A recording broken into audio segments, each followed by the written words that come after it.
Hello, this is Roland. Welcome.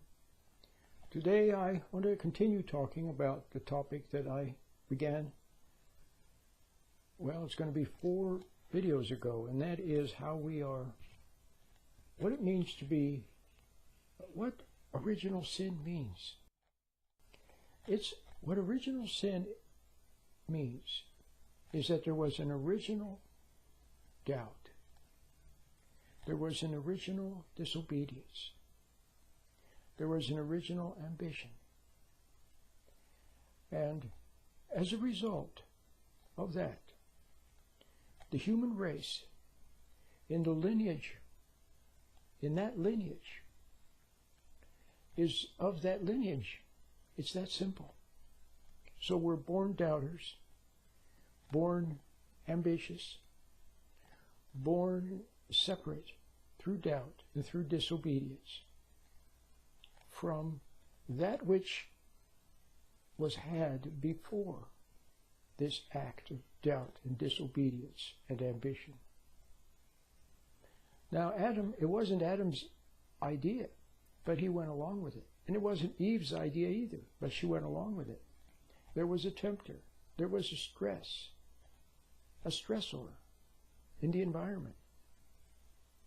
Now look at you, look at you. Look at all the things that you do.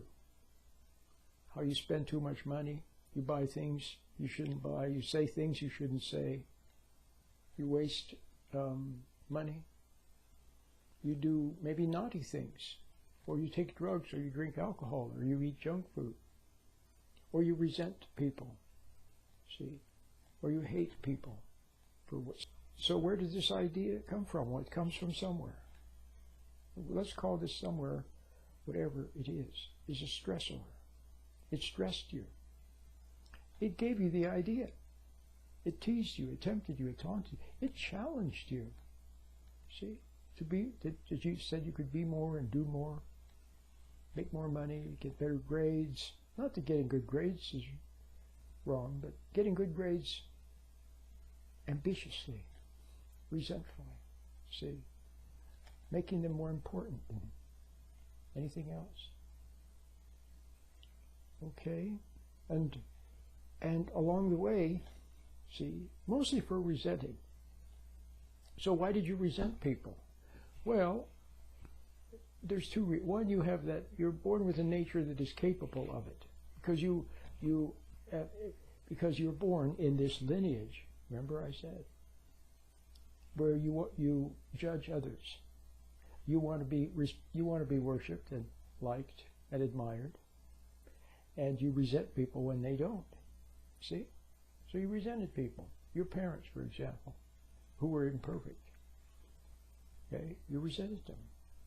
You judged them harshly. See? Perhaps your father, you judged him harshly. But was it your idea?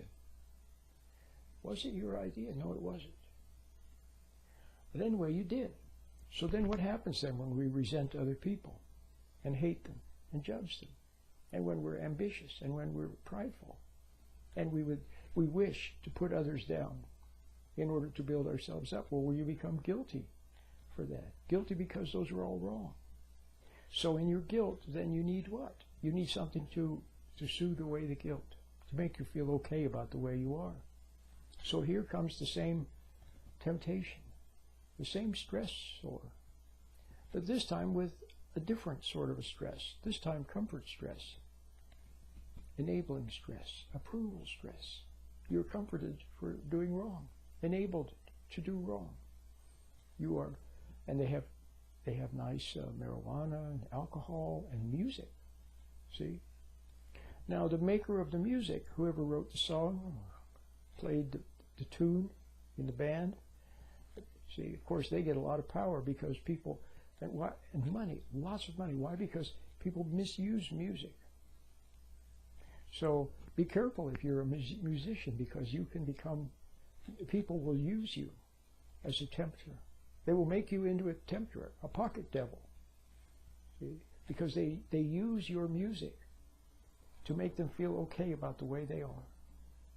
See, they misuse it. Most people misuse music the same way that they misuse everything.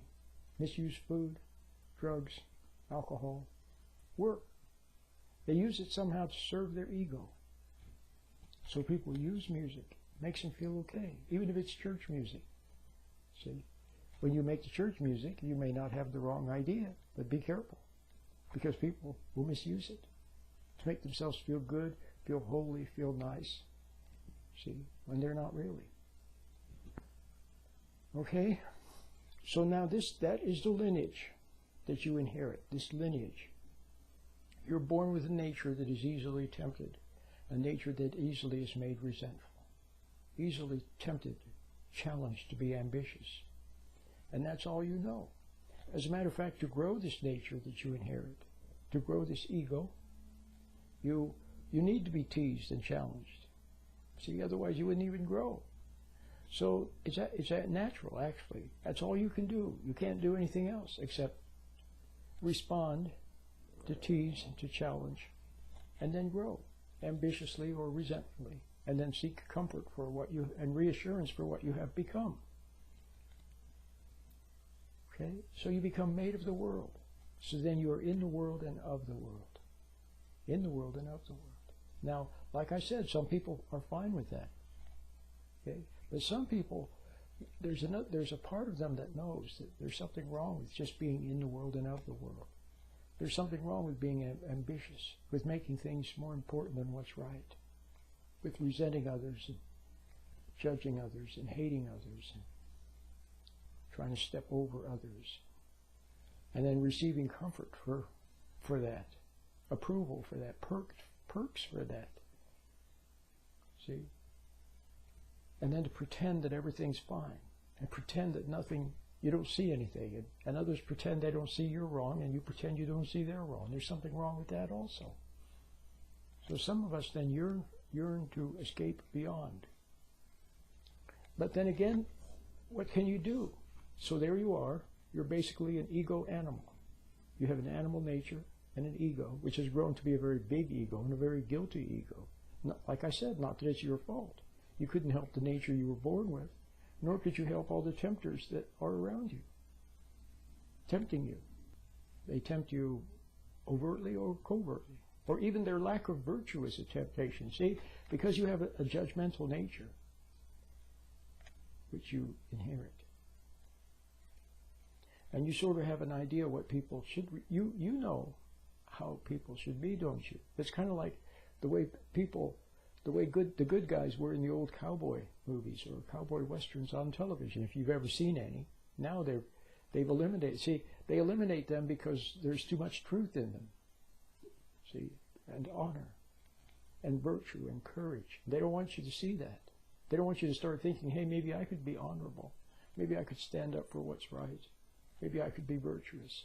Maybe I could treat ladies with respect and take my hat off, see, and before ladies or indoors, see. Maybe I could be a good guy. They don't want you to see that. What they want you to see is, well, what are other things that they show you.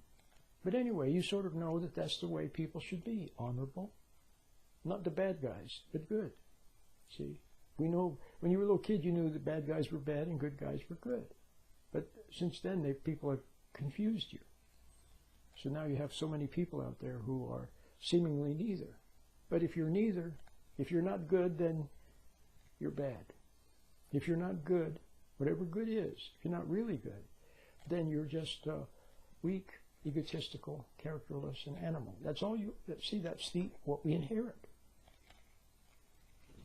Okay, so you know that men should be like a prince, ladies should be like a princess, virtuous, honorable, full of understanding and wisdom.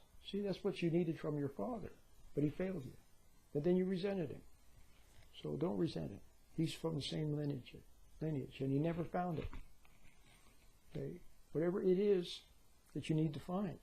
So here's the thing: you can't pull yourself up by. You see, if somebody jumps out of an airplane without a parachute, they can't pull themselves up by their own bootstraps. They can't reach down and grab their pant legs and pull on them and slow their ascent. So something else is needed. A parachute. okay, is needed. So, you know, you are just like you have an animal body with lowly animal functions. Then you have an ego, which is prideful and is naughty and wants to play God and wants respect and wants worship and wants honor. And then you resent other people when you don't get your will done. So it's pretty ugly, really. And what does this ego life lead to? This fallen life that you inherit. Remember, I said it's not your fault. You didn't ask to inherit it, but you did. And all the tempters around you that tempt you. And so, where does this lead, this animal life? Well, it leads to death. So it's what awaits all animals, all elephants and dogs and cats and monkeys and robins. See, all of them, they all die. That's all that awaits the human, unless you find something else. See, now do you see why there has to be a profound change? You have to be reborn. You need a new nature. See, a new nature. So that's why you need to find what it is that Adam fell from. You need to find what it is that Adam fell from. And then you have to rebond with it and live. And that must be your new life. No longer a life of tease, challenge, resentment, ambition, striving, struggling, reacting to stress, and hiding in fantasy, hiding in the imagination. Too much imagination. See, that's where we hide, with the assistance of music and drugs and movies and video games and so on. You don't need imagination. What you need is intuition. See, you need to begin to see in God's light and live in God's light and experience God's light. Okay? I want to read something to you. It's very beautiful. It's from Mr. A B Tozer. Mr. A B Tozer. Let me read that to you now, if I may. Here it is. This is Mr. A B Tozer. Initials A, middle initial B, last name Tozer, T-O-Z-E-R, was very famous. You may not know him. Some of you do. He's very famous. He's a very popular preacher. He wrote a lot. And he was a very thoughtful man. Very thoughtful. he was a very thoughtful man. So here's something that he wrote in his 365-day devotional. Get a devotional. Listen to this. Sound Bible exposition is an imperative must in the Church of the Living God. In other words, reading the Bible and studying it and learning of it and hearing it. Maybe not studying it. Maybe that was a wrong word. Hearing it. Okay. He says it's an imperative must in the Church of the Living God. Without it, no church can be a New Testament church in any strict meaning of that term. But, he says, exposition of the Bible, in other words, hearing the Bible and thinking about it and so on. But exposition may be carried on in such a way as to leave the hearers devoid of any true spiritual nourishment whatsoever. In other words, you can read all the verses and hear all the verses and think about the verses and be no closer to, remember what I said? You have to refine what Adam fell from. So now here's the good part. He says, for it is not mere words that nourish the soul, but God himself. See, it's not mere words that nourish the soul, but God himself. It doesn't do you any good to hear nice words, or to mouth nice words, or to drum up emotions over nice words. There has to be the impact of God himself. See? And for the person who begins on this path of restoration to what Adam lost, see, learning becomes different. See? So for example, the person who comes back onto the path, this path, back to what Adam lost, doesn't study the Bible, because by studying is fixating and concentrating and focusing, and it's hypnotic, and it gets you caught up in the words, which is not what you want. What you want is to defocus, defixate, deconcentrate, stand back, okay? And then you hear the words, or you read them, okay? And then sometimes there's something within, quietly, silently says yes, wordlessly says yes. So see, something wordlessly testifies or bears witness to what the words are saying. And the words, what are they doing? They were written by someone else who was inspired in the case of the Bible. But all they do is bear witness on the outside to what you know in your heart. So it's the internal testimony that's the important thing. The internal testimony is from God. And it's wordless. No words. It's silent. But it's like seeing, realizing. Okay? It's like the aha moment, the eureka moment. It's like, wow. Okay? Or yes. Or, see? Somehow it touches you deeply. Not the words, but within. The within is telling you yes to the words. See? So when you see what the words mean, so now the words can go, you can let go of the words. You can put the book away, or whatever, or what you were listening to. And now you realize the meaning. And that realization came from God within. Okay? Then you can go about your daily activity having had that realization. And maybe that one realization is enough for the day. There can be a lot in it. See? So, A B Tozer says, "For it is not mere words that nourish the soul, but God Himself. And unless and until the hearers find God in personal experience, they are not the better for having heard the truth." The Bible is not, I'm continuing to read from Tozer, the Bible is not an end in itself, but a means to bring men to an intimate and satisfying knowledge of God. That they, see, let's suppose you hear something. Sometimes I hear a preacher on the radio say something, and there's something that, there's something about what he said that somehow is highlighted for me within. Somehow it's meaningful. Somehow it's it's timely. See, and I have an interest in it. Other times I hear,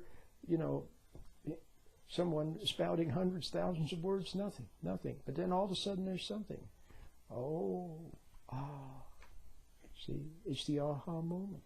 It's the internal testimony. Something within, see, is saying, this is wordlessly, is saying, yeah, this is something to take note of. And then in that inner light from God, the inner light from God, I realize, see, meaning. So Tozer says the Bible is not an end in itself, but a means to bring men and women to an intimate and satisfying knowledge of God, that they may enter into Him, that they may delight in His presence, may taste and know the inner sweetness of the very God Himself in the core and center of their hearts. Okay, now it's very beautiful. So you get it? So now this lineage is all that we have. Remember, it was doubt, disobedience, ambition, and it led to this fallen life. And that's what you inherit of that lineage. See, if you have some turkeys, then they have little turkeys. They have a turkey family, and then little turkeys come along. Those turkeys are a chip off the old block. They're like mom and dad turkey. They're very little different. That's their life. And then they grow up, and then they have little turkeys. And those little turkeys are just the same as mom turkey and grandma turkey, grandpa turkey. You see? So from Adam, you are just Adam or Eve again. That's all. The only difference is some people realize that that's not enough, that there needs to be more. And then they search, see, and yearn for that more. See? But that more is of a different lineage. A different lineage. See? That more means to then grow in a new lineage that has nothing of the old Adam in it. And the old Adam that is of you, that you are, begins to slowly melt away as a new being. See, with Christ as the leader. See, Christ is a new Adam. Instead of doubt, Christ continued to have faith in the Father. Instead of disobedience, Christ was faithful. See?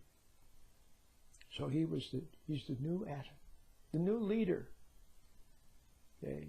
Leader of the first of a new race of beings. Okay?